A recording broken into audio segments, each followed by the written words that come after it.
Welcome to day 6 of Learn Python for AI. In today's session, we are going to continue from where we left off yesterday. We have completed our loops yesterday. And today on day 6, we are going to learn more about the next concepts. So let me share the practice links here on chat. So people who are watching us live on our social channels, you can go ahead and use the chat option to interact with us, right? So let me share the practice link here. You can find the practice link in the chat, right? So this will be a short session wherein we are going to learn a few basic principles, right? So as we have mentioned in our previous sessions, that you will be able to join our masterclass, which is happening Saturday at 7 p.m. So the link to the masterclass also will be shared, and you can go ahead and join us live directly in the masterclass, where we are going to share more insights about how you can join the community of 1050 plus Web3 and AI professionals. Right. So let's proceed. And parallelly, yes, Rahul. Yeah, I'll be sharing the link for the masterclass as well. So let me go ahead and do that. You can go ahead and register here. There.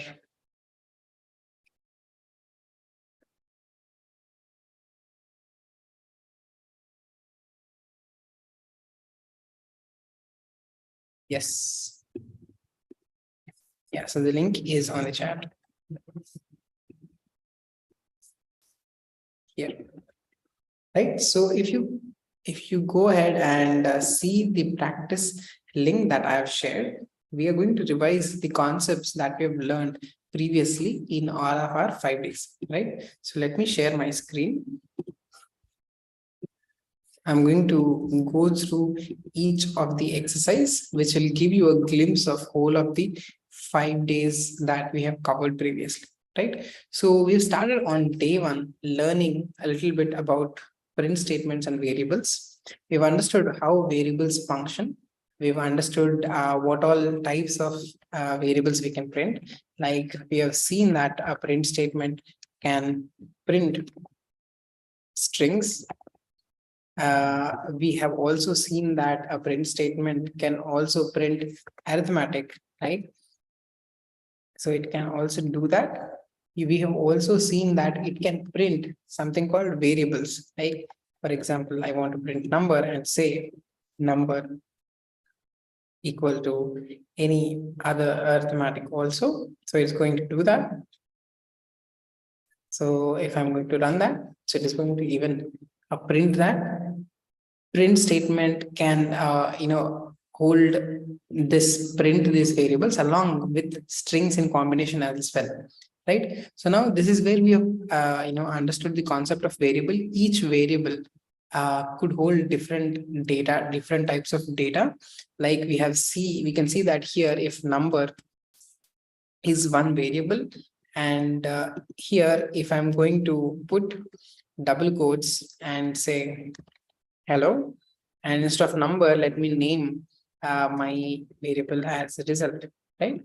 So I'm going to, in results, first have string, then have a number, right? Then post that I can have something called list, right? So you can have square brackets, and you can say in this brackets you can have a list of numbers or a list of strings also, right? So it's going to print all of that. So we've understood variables and print statements here on the day 1, right? So then we proceeded on to our day 2, right? So what we did on our day 2 is we've learned about conditionals. We have seen an example, right? So one of the example here is this grader exercise. So I'm going to first go ahead and run with that particular exercise. So the exercise here states that you can see if a student gets 90 or higher, give him a if she gets anything between 65 and 89, give her a B. Anything below 65, he should receive an F, right? So I'm going to paste these comments here as we try to run it. So we have seen that how we were able to work with these statements, right? So you can do something like, if a variable says score is greater than or equal to 90, right? Then here in this particular statement, I can say print grade as A. And similarly, if you go forward in else if statement, you can do something similar where what do we do? You say if it is anything between 65 and 89, you're going to do that. Like if the score is less than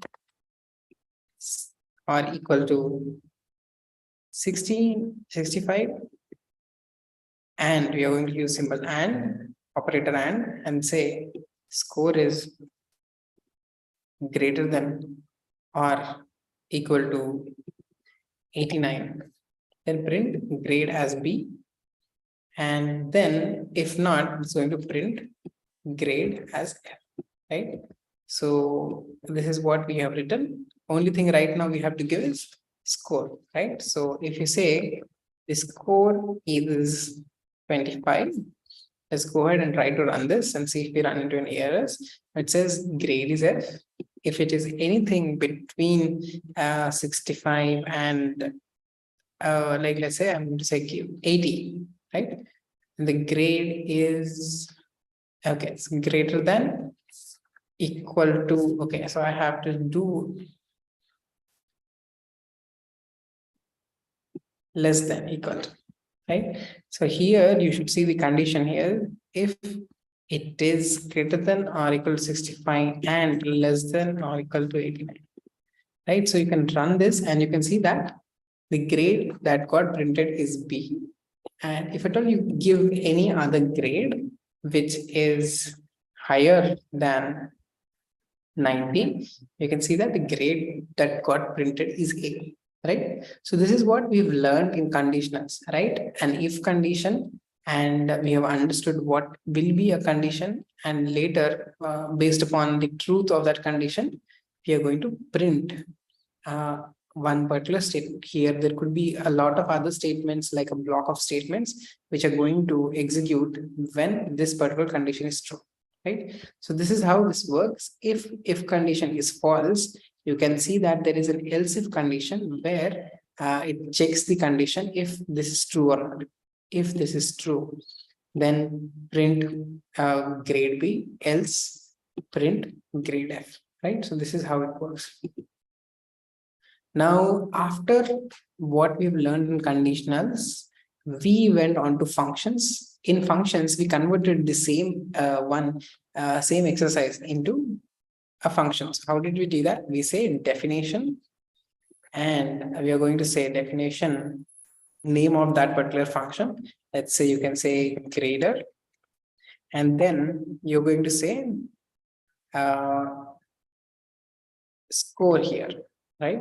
So you're going to pass on the score here, right? So rest everything remains same. Now I've taken all of this code below the function. Now this is the definition of the function.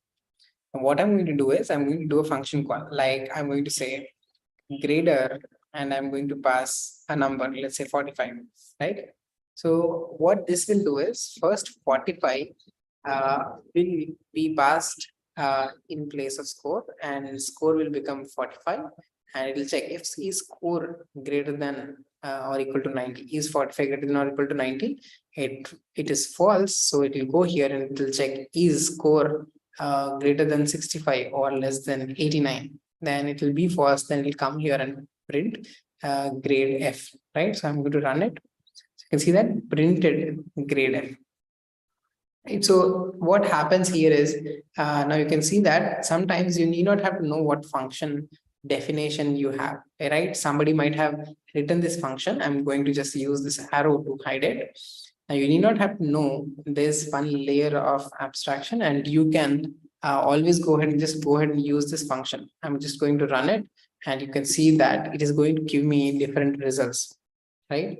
So it's giving me B if it is between that logic, right? So you do not have to know what is there in the function, right? So this is one good way to work with functions. Functions let you make blocks of code which are reusable, right? And it will help you integrate with teams. Like one person can work with a few functions, the other person can work with a few other functions, and in total integrate all together into a bigger use case, right? Or an application.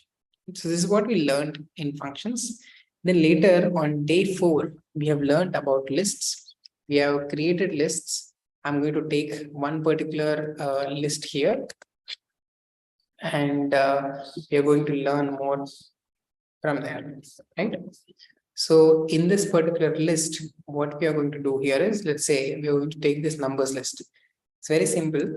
So because we are revising, the concepts becomes easier, right? So I'm going to take two, this particular function. You can see that there is a numbers variable which has items 5, 6, 7, 8, right? Now, if you see that here we are trying to do an arithmetic based upon accessed values out of this particular array, right? So what we are on from this particular list. So if you see here, print numbers of 0, what is going to happen? It will pick the first element which is at 0 and say 5 plus numbers at 2.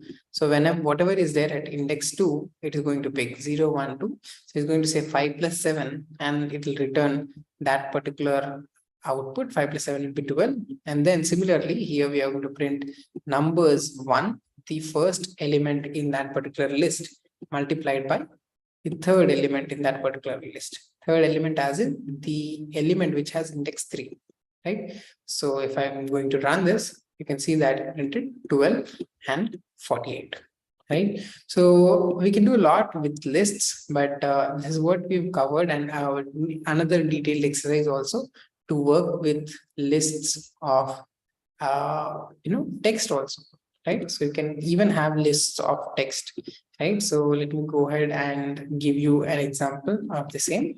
So we had one list which had names family equal to different strings, and if you're going to print that,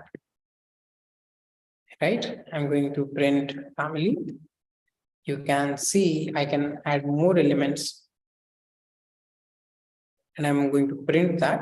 So it's going to print all of that list items as well, right? So we also worked with text lists. We also worked with numbered lists. And then yesterday we have revised or come across the concepts of loops, right? So in loops, we have understood, we have made a while loop and a for loop, where we were able to see how to, work with, problem statements which have repetitive logic in there. So I'm going to, use one of the simple logic that we have used, the for loop, right? So I'm coming here using the for loop here. And what we are doing is this particular syntax of for loop goes this way. First, we are defining something called range 1 to 6. Now, this is an inbuilt function. What it does is it creates a list which starts from 1 and goes till 6 minus 1, right? So it will go to one element before this particular argument that we have passed. So it will go from 1 till 5. So if you pass 11, it will go from 1 till 10, right? So now you can see that for number. So now what this number does is it starts from 1 and goes till 10, right? So first it will be 1. Then this particular statement will run, and then it will print number into number, which will be 1 into 1. And automatically it will pick the next number in range, which will be 2, and it will print 2 into 2, and it will do that till it reaches 10, right? So if I'm going to run that, it's going to give me square of all these numbers in the range, right? So you can see that with just 2 lines of code, you're able to do something repetitive. And this could be large also. I'm going to, if I want something from 10 till 100 or 101, if I'm going to run it, you can see that it was able to run such large repetitive statements also very quickly. And it gave me a square of every number, like 25 square, and similarly, it went forward, right? So this is what we have seen in loops as well, right? So if there are any questions, you can ask us in the chat section. Let me just check if there's anything. Yeah. Hey, golden age legends, right? 12. Yes, you are right. When we worked with that particular, list, the output was 12. You are right. Thank you so much for that. Right. So, which city you are from? Golden age. Nice username. Great. Thank you, Rahul. Thank you, Prashant. Thank you, Vijay. Thank you, Lakshmi, for joining in and sharing your inputs. I would do request you to go ahead and also register for tomorrow's masterclass. It's going to happen at 7 p.m. IST. Here, you will be knowing more scope about what is the AI landscape like and how you can take your Python learning journey forward into data science and translate into a complete AI professional. So all those details will be shared, right? So the link to the same also is there on the chat. So let me share it once again here. Yeah, so you can go ahead, register here. Masterclass. Great. Amazing. So we have a few questions. We have Vijaya ma'am who asks, I am a teacher. Would this be ideal for me? Right. I assume maybe you can also mention what subjects you teach, ma'am. Great. Science. Yes, absolutely, ma'am. If at all you are, from any background, if you're able to understand the syntax of Python and are able to understand a few examples that we've given here, and you are able to practice it also, I'm 100% sure that you will be able to go forward in this journey, because we have in our community members who are teachers, who are homemakers, who are people who are shifting careers, people who have career gaps, and they are all doing good. The only thing that requires is, the initial step of giving this particular skill set some time, right? So I request you to go ahead and, attend the master class so that you will have more clarity as I know how you can suit yourself, how you can take your teaching journey forward, right? So there are even very good teaching, I know good, nicely paid teaching opportunities even in these particular skill sets also. So the benefit would be you would be teaching, also improvising your skill sets, upskilling, and then towards, once you have that confidence and you are ready, you can go ahead and even apply for companies where they are looking for data science and data analyst roles, right? So slowly you can transition like that. Parallelly, keep upskilling. Parallelly, keep applying for jobs, and you'll be 100% good, Vijay ma'am. Thank you so much for the question. Yes.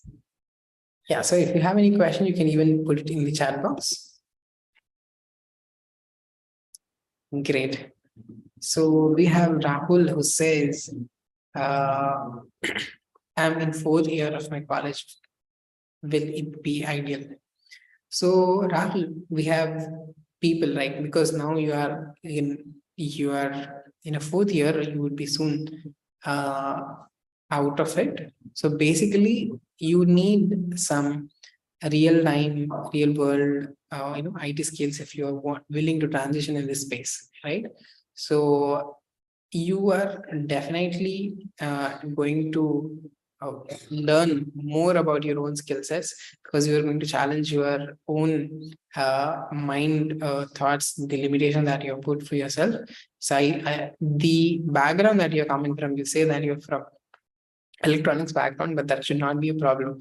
You can very easily go forward and first try to attend the masterclass. From the masterclass, you'll understand how many other people who are from no coding backgrounds, even non-engineering backgrounds, are also able to transition into this particular industry, right? So I request you to go ahead and also learn more about it. Great.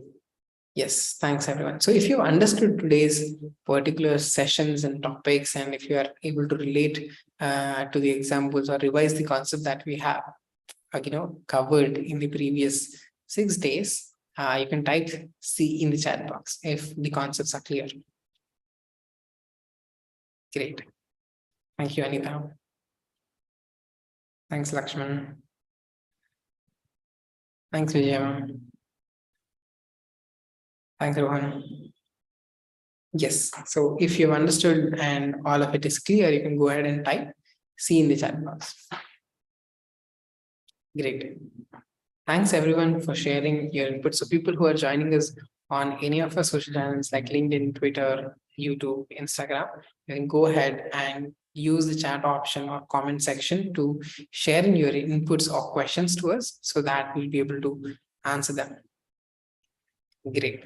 Thanks everyone for being here and making it more engaging. Thank you so much, and see you tomorrow in the masterclass. The link to the masterclass is pinned on this Zoom chat.